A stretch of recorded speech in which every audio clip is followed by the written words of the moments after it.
पहाड़ी से घिरा एक छोटा सा गांव, जहां सर्दी इतनी कि सांसें धुएं की तरह बाहर निकल रही थीं। लोगों ने अपने घरों के दरवाजे तक नहीं खोले थे, पर एक आदमी था जो इस कड़ाके की ठंड में भी अपने छोटे से परिवार की उम्मीदें ढो रहा था। उसका नाम था रामदीन। रामदीन अपने फटे हुए मफलर को गले में कसता है। हे भगवान, आज भी कुछ किराया मिल जाए। बच्चों के लिए दूध ले जाना है, वरना वे क्या खाएंगे। रामदीन रिक्शा खींचते हुए सड़क पर चलता है। ठंड से उसकी उंगलियां सुन्न हो जाती हैं। तभी उसे सड़क पर कुछ स्कूल के बच्चे खड़े दिखाई देते हैं। बगल में उनके पिताजी भी खड़े थे। रामदीन रिक्शा रोकता है। बाबूजी, बच्चे को स्कूल ले चलूं? सवारी नहीं मिली क्या? भाई, इतनी ठंड में तुमसे रिक्शा ठीक से चलेगा भी? रहने दो, हम ऑटो ले लेंगे। ये सुन रामदीन के चेहरे पर गहरी चोट लगती है। ठीक है बाबूजी, जैसी आपकी मर्जी। वे लोग आगे बढ़ जाते हैं। रामदीन धीमे से रिक्शा पीछे मोड़ता है और थोड़ी दूर पर एक चाय के ठेले के पास रुकता है। वह ठंड से कांपते हुए हाथ आग सेंकता है। रामदीन भाई, चाय पी ले, फिर ताकत आए। नरेश भाई, उधार बहुत हो गया है। पहले पुराना हिसाब चुका दूं, फिर पी लूंगा। अरे यार, तू तो भाई है, लेना, ये ठंड जान ले लेगी। ठीक है, एक छोटा कप ही दे दे, बड़ा नहीं। नरेश चाय बढ़ाता है। रामदीन चाय की गर्माहट से खुद को संभालता है। तभी अचानक एक युवती मोटा कोट पहने वहां आती है। उसके हाथ में भारी बैग था। काका, स्टेशन तक जाना है, रिक्शा ले चलोगे? रामदीन चौंकता है। आखिर उसे पहली सवारी मिल गई थी। हाँ बिटिया, क्यों नहीं, बैठो, अभी चल देता हूँ। युवती रिक्शे पर बैठती है। रिक्शा धीमी गति से चल देता है। रामदीन का शरीर ठंड से कांप रहा था, पर वह तेजी से पैडल मारता है। काका, आप ठीक हो? आपको तो बहुत ठंड लग रही होगी। ठंड तो सबको लगती है बिटिया, बस आपके स्टेशन पहुँचने की फिक्र है। नहीं काका, अपनी सेहत की भी सोचिए। रामदीन कुछ नहीं बोलता, बस पैडल तेज कर देता है। स्टेशन के बाहर पहुंचते ही युवती उतरती है और पैसे निकालती है। काका, कितने रुपए हुए? बस 20 रुपए दे दो बिटिया। युवती चौंक जाती है। इतनी सर्दी में इतना भारी सामान और सिर्फ 20 रुपए? नहीं काका, आपकी मेहनत की कीमत इससे ज्यादा है। वह 100 का नोट देती है। रामदीन नोट वापस करने लगता है। न बिटिया, इतना नहीं, सिर्फ 20 रुपए दो। आप ईमानदार हैं काका, ये आपकी मेहनत का हक है, रख लीजिए। रामदीन की आंखें नम हो जाती हैं। भगवान तुम्हें हमेशा खुश रखे बेटी। युवती मुस्कुराती है और हाथ जोड़कर विदा लेती है। स्टेशन से लौटते समय हवा और भी तेज चलने लगी थी। रामदीन का मुंह लाल हो चुका था। वह धीरे धीरे कांपता हुआ आगे बढ़ता है। रामदीन जैसे अपनी गली की ओर मुड़ता है, उसे वहाँ एक बूढ़ी औरत एक बच्चे के साथ हाथ सेंकती हुई मिलती है। वह बच्चा बहुत जोर से खांस रहा था। अम्मा, ये इसे कैसी खांसी है? क्या बताएं बेटा, 3 दिन से बुखार है, दवाई के पैसे नहीं हैं। 1 मिनट अम्मा। वह जेब में हाथ डालकर स्टेशन वाली लड़की के दिए हुए 100 रुपए निकालता है। उसमें से 20 रुपए देता है। अम्मा, ये ले जाओ, बच्चे को दवाई दिला देना। अरे नहीं बेटा, आपके घर में भी तो बच्चे हैं। बच्चे सबके एक जैसे होते हैं अम्मा, ले जाओ। इसके बाद वह अपने घर पहुंचता है। अंदर उसकी पत्नी सावित्री और दोनों बच्चे मुन्ना और छोटी रानी एक दूसरे से चिपक कर बैठे थे। आ गए आप, बहुत देर कर दी आज। आज थोड़ी दूर की सवारी मिल गई थी, बस इसलिए थोड़ा वक्त लग गया। बाबा, दूध लाए, बहुत भूख लगी है। रामदीन जेब पैसे निकालकर पत्नी को देता है। हाँ, दूध ले आओ, बच्चों को ठंड में ताकत की जरूरत है। सावित्री समझ जाती है कि उसने कोई त्याग किया है। तुम भी कुछ खा लो। अरे, तुम मेरी चिंता मत करो, मैं रास्ते में खा आया हूँ। रात का समय। सावित्री 2 पुराने कंबल बच्चों पर डालती है। रामदीन कमरे के एक कोने में बैठा था। ठंड अब उसे कंपा रही थी। इतनी ठंड में मत निकला करो, तुम्हारी सेहत बिगड़ जाएगी। अगर मैं ना निकला तो ये 2 नन्हे कैसे पलेंगे? सावित्री की आंखें नम हो जाती हैं। तभी अचानक दरवाजे पर जोर की दस्तक होती है। रामदीन चौंक जाता है। इतनी रात को कौन आया होगा? रामदीन दरवाजा खोलता है। बाहर एक आदमी खड़ा था। उसकी आंखों में आंसू थे। भैया जल्दी चलिए, मेरी पत्नी की तबीयत बहुत खराब है, उसे अस्पताल ले जाना है। टैक्सी नहीं मिल रही। रामदीन रिक्शे की तरफ देखता है। तेज ठंड हवा और ये लंबा सफर, लेकिन फिर वह उस आदमी की आंखें देखता है। चलो भैया, चलते हैं। सावित्री उसका हाथ पकड़ती है। इतनी ठंड में मत जाओ। किसी की जान पर बनी है सावित्री। अगर आज मैं रुक गया तो कल किसी और का बच्चा रोएगा। सावित्री उसकी आंखों में देखते ही चुप हो जाती है। इसके बाद रामदीन रिक्शा लेकर अस्पताल की ओर चल देता है। पीछे बैठा आदमी अपनी बीमार पत्नी को थामे हुए था। पानी पानी। सुनैना, बस थोड़ी देर और, अस्पताल पास ही है। रामदीन सुनकर और तेज पैडल मारता है, पर ठंड उसे भीतर तक चीर रही थी। अचानक सामने टूटी हुई सड़क आती है। रिक्शा डगमगाता है। भैया संभाल के, गड्ढा है आगे। रिक्शा झटके से उछलता है और गिरते गिरते बचता है। माफ करना भैया, पर रुका तो भाभी को देर हो जाएगी। वह बिना रुके फिर पैडल मारता रहता है। अचानक सड़क पर पुलिस की जीप आकर रुकती है। रात के 11 बजे कहाँ ले जा रहा है रिक्शा? कर्फ्यू लगा है इस इलाके में। साहब, मेरी पत्नी की हालत खराब है, अस्पताल ले जा रहे हैं। सिपाही बीमार औरत को देखता है। अरे ये तो बहुत बुरे हाल में है, रुको हम गाड़ी से छोड़ देते हैं। साहब, आपका धन्यवाद, पर भाभी रिक्शे में ही आराम से बैठी हैं। अगर आप रास्ता साफ करा दें तो हम जल्दी पहुंच जाएंगे। सिपाही उसकी हिम्मत देखकर चुप हो जाता है। ठीक है, तुम आगे आगे चलो, हम पीछे से रोशनी देंगे। अब रिक्शा पुलिस की जीप की रोशनी में तेजी से आगे बढ़ रहा था। कुछ समय बाद रिक्शा अस्पताल के गेट तक पहुंचाता है। अस्पताल के स्टाफ दौड़कर औरत को स्ट्रेचर पर ले जाते हैं। कुछ समय बाद डॉक्टर बाहर आते हैं। अगर आप 5 मिनट देर कर देते तो मरीज नहीं बचती। जो रिक्शे वाला इन्हें इतनी ठंड में लाया, उसने आज एक जान बचाई है। आदमी दौड़कर रामदीन के पास जाता है। भैया, तुमने आज मेरी पत्नी नहीं, मेरी पूरी दुनिया बचा ली। हम भी तो इंसान हैं भैया, इंसानियत न निभाए तो इंसान किस बात के। डॉक्टर और आदमी रामदीन का शुक्रिया अदा करते हैं, लेकिन जैसे ही सब शांत होता है, रामदीन की टांगें कांपने लगती हैं। वह जमीन पर गिर पड़ता है। भैया, अरे डॉक्टर साहब जल्दी आइए, रिक्शे वाले भैया को कुछ हो गया है। रामदीन को स्ट्रेचर पर लेटाया जाता है। इसका शरीर ठंड से सुन्न हो चुका है। हमें तुरंत स्पेशल दवाइयों की जरूरत है, लेकिन खर्चा बहुत आएगा। डॉक्टर साहब, पैसे की चिंता मत कीजिए, जो भी लगेगा मैं दूंगा, बस आप इन्हें बचा लीजिए। डॉक्टर इलाज शुरू कर देते हैं। कुछ समय बाद दोनों की हालात ठीक हो जाती है। इसके बाद आदमी और पुलिस वाला रामदीन के घर पहुंचते हैं और दरवाजा खटखटाते हैं। सावित्री दौड़कर दरवाजा खोलती है। क्या हुआ? भाभी जी, आपके पति ठंड में बहुत बीमार हो गए थे। हे भगवान, मैंने तो मना किया था कि रात में मत जाना। कोई बात नहीं, अब इनकी तबीयत ठीक है, इनका ध्यान रखो। इसके बाद रामदीन की पत्नी उसे बिस्तर पर लेटा देती है। सुनो जी, आज से रिक्शा चलाना बंद कर दीजिए। अगर आप इसी तरह ठंड में निकलते रहे तो आपकी जान को खतरा हो सकता है। मैं अब तुम्हें रिक्शा नहीं चलाने दूंगी। सावित्री, अगर मैं रिक्शा नहीं चलाऊंगा तो हमारा गुजारा कैसे होगा? इस तरह तो हमारे बच्चे भूखे मर जाएंगे। अब चिंता मत करिए जी, मेरे दिमाग में एक योजना है। कौन सी योजना? आप तो जानते हैं कि मैं कितने स्वादिष्ट समोसे बनाती हूँ, और ठंड भी इतनी पड़ रही है, लोग गरम गरम समोसे हाथों हाथ खरीदेंगे। अब यही हमारा नया काम होगा।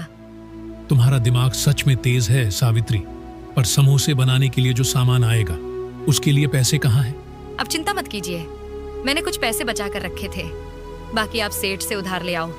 उन्हें बोल देना, जैसे ही कमाई शुरू होगी धीरे धीरे चुका देंगे। ठीक है, पर बाहर बारिश बहुत तेज है, रुक जाने दो, सुबह ही जाऊंगा, तब तक मेरी तबीयत और ठीक हो जाएगी। दोनों अंगीठी के पास बैठकर हाथ सेंकते हैं, फिर सो जाते हैं। अगली सुबह रामदीन मन में आशा लिए सेठ के घर पहुंचता है। सेठ अपने नौकर पर चिल्ला रहा था। हमें निकम्मे, 3 बार बोला था सामान सही रखना, मेरी बात तुम्हारे कानों तक पहुंचती नहीं क्या? इतने में सेठ की नजर रामदीन पर पड़ती है। अरे रामदीन, आओ आओ, कैसे आना हुआ? सेठ जी, मुझे थोड़े पैसों की जरूरत है, अगर आप मदद कर दें तो आपका बहुत उपकार होगा। अरे हाँ हाँ, क्यों नहीं, बताओ कितने रुपए चाहिए तुम्हें? ज्यादा नहीं सेठ जी, बस 5,000 रुपए दे दो।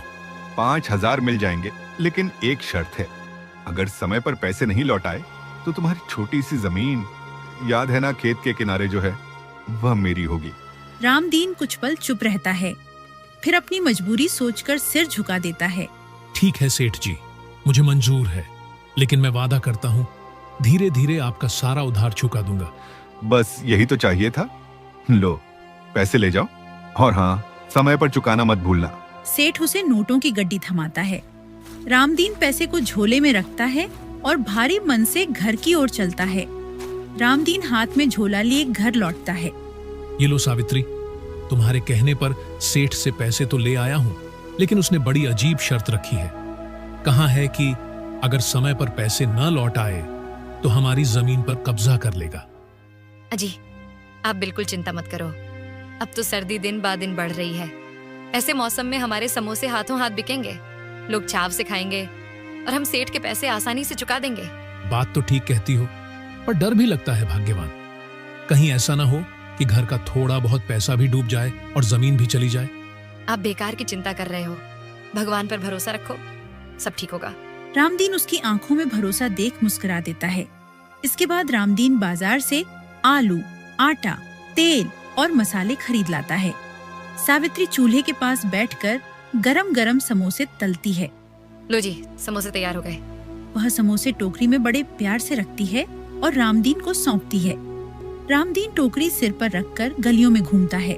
समोसे ले लो भाई, गरम गरम समोसे, समोसे ऐसे जिनका स्वाद कभी भूल न पाओगे। आओ भैया, आओ बहना, गरम गरम समोसे खाओ। तभी एक औरत उसके पास रुकती है। अरे भैया, ये समोसे तो देखने में ही स्वादिष्ट लग रहे हैं। कितने के दे रहे हो? बस 5 रुपए का एक, बहन जी। बताइए कितने दूं? चलो ठीक है, 5 दे दो। रामदीन समोसे देता है। औरत एक समोसा खाती है और खुश हो जाती है। वाह, बहुत बढ़िया बनाए हैं भाभी ने, अगली बार फिर से लूंगी भैया। रामदीन के चेहरे पर पहली उम्मीद की चमक आती है। वह पैसे लेकर चौपाल पर पहुंचता है। समोसे ले लो, गर्मा गर्म समोसे। गांव के कई आदमी और औरतें उसके आसपास आ जाते हैं। अरे वाह, क्या स्वाद है, बहुत दिनों बाद इतना बढ़िया समोसा खाया। धीरे धीरे सारी टोकरी खाली हो जाती है। रामदीन का चेहरा खुशी से दमक जाता है। शाम को रामदीन थका हुआ लेकिन बेहद खुश होकर घर में प्रवेश करता है। अरे सावित्री, जरा एक गिलास पानी देना, बहुत प्यास लगी है। अभिलाई जी, पर ये बताइए, समोसे बिके या नहीं? रामदीन मजाक करते हुए बोलता है। नहीं सावित्री, आज तो एक भी समोसा नहीं बिका। क्या? इसका मतलब आप सही कह रहे थे, हमारे समोसे कोई नहीं खरीदेगा। अब हम क्या करेंगे जी? हमारा तो सारा पैसा डूब गया। सावित्री रोने लगती है। तभी रामदीन हंस देता है। अरे ओ भाग्यवान, निराश क्यों होती हो? हमारे सारे समोसे बिक गए हैं। सच्ची? एक भी समोसा नहीं बचा?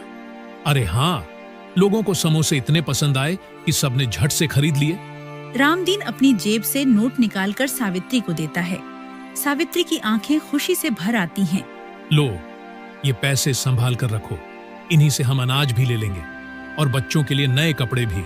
इसके बाद सावित्री उन पैसों को संभालकर अलमारी में रख देती है। अगली सुबह सावित्री फिर से ताजा ताजा समोसे बनती है। लो जी, आज के ताजा समोसे, भगवान करे आज भी सब बिक जाए। देखना, आज तो और जल्दी बिकेंगे। रामदीन फिर से समोसों की टोकरी लेकर गांव की ओर निकल जाता है। वह फिर से आवाज लगाता है। समोसे ले लो भाई, समोसे, गर्मा गर्म समोसे। जो एक बार खाएगा मेरे समोसों का स्वाद भूल नहीं पाएगा। तभी गांव का एक आदमी उसके पास आकर रुक जाता है। अरे सुनो रामदीन, हमने सुना है कि तुम्हारे समोसे बहुत स्वादिष्ट है, जरा 50 रुपए के दे दो, मैं भी तो छक्कर देखूं, आखिर ऐसा क्या है तुम्हारे समोसों में? क्यों नहीं जी, अभी देता हूँ। वह आदमी समोसे छकते ही खिल उठता है। वाह, सच में बढ़िया स्वाद है। रामदीन पैसे लेकर चौपाल की ओर बढ़ता है। आज भी चौपाल पर भीड़ जुट जाती है। रामदीन, जल्दी दो भाई, हम देर से आए हैं, कहीं समोसे खत्म ना हो जाएं। कुछ देर में टोकरी पूरी तरह खाली हो जाती है। रामदीन खुशी से घर लौटता है। सुनो सावित्री, हमारे समोसे तो गांव की शान बन गए हैं। मैं गांव में पहुंचता ही हूँ और बस कुछ ही देर में सब बिक जाते हैं। भगवान तेरा लाख लाख शुक्र है। सुनो जी, अब हमें और ज्यादा समोसे बनाने होंगे, इससे हमारी आमदनी और बढ़ेगी। अगले दिन रामदीन अपना पुराना रिक्शा धकेल कर एक दुकानदार के पास पहुंचता है। भैया, इस रिक्शे को ठेला बना दो। ठीक है भाई, आप बैठिए, मैं काम शुरू करता हूँ। शाम होने तक रिक्शा एक खूबसूरत साफ सुथरा ठेले में बदल जाता है। रामदीन पैसे देता है और खुशी खुशी ठेला घर ले आता है। पहले जो रामदीन टोकरी में समोसे बेचता था, अब वह ठेले पर समोसे बेचने शुरू कर देता है।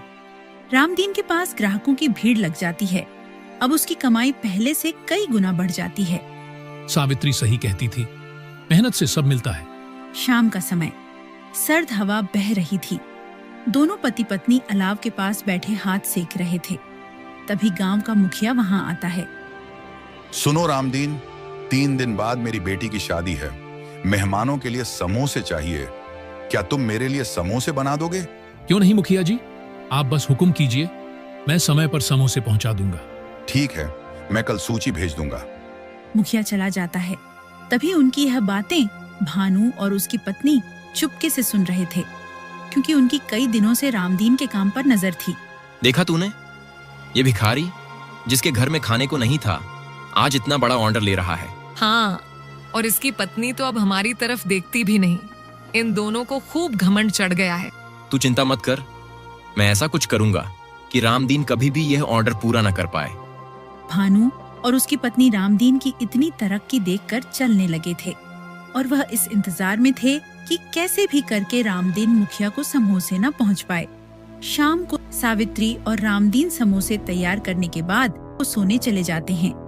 तभी भानु और उसकी पत्नी चुपके से रामदीन के रसोई में घुस जाते हैं। जल्दी करो, कभी वो दोनों जाग ना जाए। दोनों की समोसों से भरी टोकरी देखते ही लालच से आंखें चमक उठती हैं।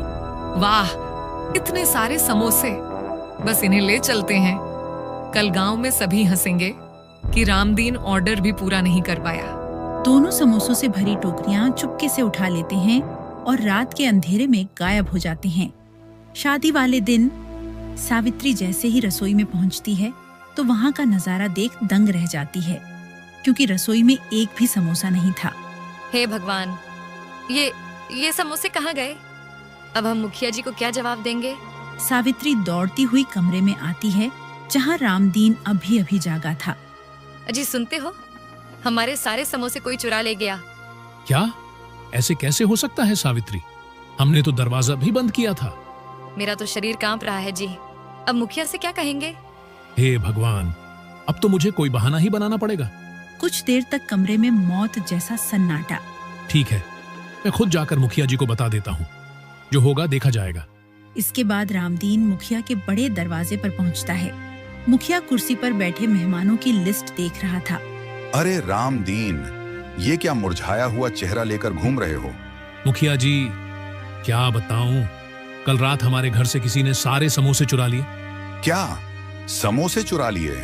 अरे भला कोई समोसे क्यों चुराएगा? सच कह रहा हूँ मुखिया जी, आप मुझे बस शाम तक का समय दे दीजिए, मैं दूसरे बना दूंगा। रामदीन, कहीं तुम बहाना तो नहीं बना रहे? मेरी बेटी की शादी है और तू बोल रहा है समोसे चोरी हो गए? नहीं मुखिया जी, मैं सच बोल रहा हूँ, लेकिन आप चिंता मत कीजिए, शाम तक सारे समोसे तैयार कर दूंगा। देख, अगर शाम तक समोसे नहीं आए तो तेरी खैर नहीं। रामदीन सिर हिलाता है और वहां से निकल जाता है। रामदीन भारी मन से घर लौट रहा था। तभी वह भानु के घर के बाहर पहुंचता है। वहां देखता है कि भानु का बेटा हाथ में समोसा पकड़े हुए खा रहा था। अरे, भानु के बच्चे तो कभी समोसे नहीं खाते और भानु ने तो आज तक एक भी समोसा नहीं खरीदा। फिर ये समोसा कहाँ से आया? वह तुरंत बच्चे के पास पहुंचता है। अरे बेटा, ये समोसे कहाँ से लाए? ये तो मुझे पापा ने दिए हैं। हमारे घर में तो अभी बहुत सारे हैं। आपको चाहिए तो ले लो चाचा। ये सुनकर रामदीन के पैरों तले जमीन खिसक जाती है। अब सारी तस्वीर साफ हो चुकी थी। रामदीन तेज कदमों से घर पहुंचता है। भाग्यवान, सब समझ में आ गया। हमारे समोसे किसी और ने नहीं, भानु ने चुराए हैं। हे भगवान, हमें तो पता ही नहीं था कि इतना गिर जाएगा वह आदमी। अब मैं क्या करूं? शादी में समय भी कम है। अजी, मेरे हिसाब से आपको सच्चाई मुखिया जी को बतानी चाहिए। अब वही हमारी मदद कर सकते हैं। ठीक है भाग्यवान, अब सच बोल ही देता हूँ। रामदीन दोबारा मुखिया के घर पहुँचता है। मुखिया दरवाजे पर ही खड़ा था। अब क्या हुआ? क्यों आए हो दोबारा? मुखिया जी, मुझे आपसे बहुत जरूरी बात कहनी है। कहो रामदीन, अब क्या बहाना है? मुखिया जी, मैं झूठ नहीं बोलूंगा। मेरे समोसे जिसने चुराए हैं और वह कोई और नहीं, भानु है। उसके बेटा के हाथ में मेरे ही समोसे थे। मुखिया यह सुनकर हैरान रह जाता है। उसके चेहरे पर सख्ती और गुस्सा उतर आता है। क्या? भानु? चल रामदीन, अभी सच का पता लगाते हैं। मुखिया अपने कुछ आदमियों को साथ लेकर भानु के घर पहुंचता है। भानु, बाहर निकल जल्दी। भानु और उसकी पत्नी घबराए हुए चेहरे के साथ बाहर निकलते हैं। जी मुखिया जी, क्या हुआ? सब ठीक है ना? ठीक? तुमसे ठीक की उम्मीद? अभी बताता हूँ। भानु कुछ बोल पाता इससे पहले मुखिया अपने आदमियों को आदेश देता है, जाओ, घर की पूरी तलाशी लो। मुखिया के आदमी घर के अंदर घुसते हैं और कुछ ही देर में समोसों से भरी टोकरी लेकर बाहर आते हैं। मुखिया भानु की तरफ घूरता है। ये क्या है भानु? बोल, क्यों चुराए तूने ये समोसे? भानु के चेहरे से रंग उड़ जाता है। मुझे माफ कर दीजिए मुखिया जी, मैं रामदीन की तरक्की बर्दाश्त नहीं कर पाया और जलन के कारण ये सब कर बैठा। मुझे माफ कर दीजिए, मैं आज के बाद ऐसी हरकत कभी नहीं करूंगा। आप मुझे बस एक बार माफ कर दीजिए। मुखिया जी, हमसे भूल हो गई, हमें माफ कर दीजिए। नहीं, आज तुम्हें माफी नहीं मिलेगी भानु। अगर आज तुम्हें छोड़ दिया तो कल तुम किसी और गरीब के पेट पर लात मारोगे। वह अपने आदमियों को आदेश देता है, सुनो, इसे ऐसी सजा दो कि दोबारा किसी की कमाई पर डाका डालने की हिम्मत न हो। मुखिया के लोग आगे बढ़ते हैं और भानु की अच्छी तरह पिटाई करते हैं। भानु चीखता है लेकिन कोई उसे नहीं बचता है क्योंकि उसने गलत किया था। पिटाई के बाद मुखिया समोसे रामदीन को सौंप देता है। ले रामदीन, ये तेरे समोसे हैं, अब तुरंत इन्हें शादी में पहुंचा दे। और सुन, तू मेहनती आदमी है, तेरे जैसे लोग इस गांव की शान हैं, तेरे ऊपर कोई उंगली नहीं उठाएगा। रामदीन की आंखों में खुशी के आंसू आ जाते हैं। धन्यवाद मुखिया जी, आपने हमारा सम्मान बचा लिया। रामदीन समोसे उठाता है और तेजी से मुखिया के घर पहुंचा देता है। फिर वह खुशी खुशी अपना काम करने लगता है और इस तरह रामदीन का नाम पूरे गांव में और भी ज्यादा चमक जाता है।